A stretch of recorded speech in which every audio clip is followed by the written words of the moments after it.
NoveList is one of my all-time favorite ways to find books. This is something that you can help your students do, or you can allow your students to do for themselves. They have recommended reading lists that are pre-curated for 4 different age groups. You can also have students go and see what do they have curated for their age group, or they can do an appeal mixer, which is really fun and students get a kick out of it. Toggle the age group you want to select. I chose 9 through 12 because that's the age of my kids at home that are big into reading right now. And if we say we want to have a character that is quirky, another category is illustrations.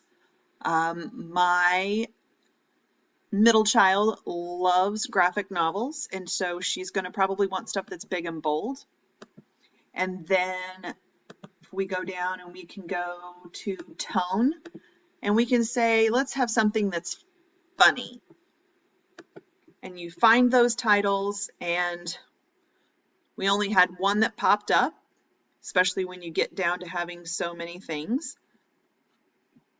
But you can also try their appeal combos. If you say, okay, well, quirky, bold, and amusing, and there's only one and that doesn't look cool, what else do they have?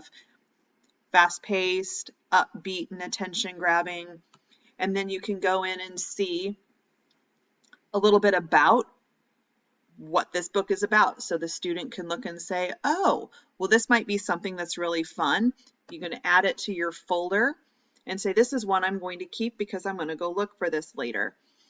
It is a little difficult when you're in a school library because not all libraries have these books, but with most of the schools in the Kansas City metro area that are near Mid-Continent libraries, specifically Kearney, Liberty, North Kansas City schools, Smithville, they all have reciprocal access to Mid-Continent. So if they find a book that's not in their school library, they can always go to a Mid-Continent branch and check it out using their own student ID at that location. And that is my quick overview of NoveList Plus.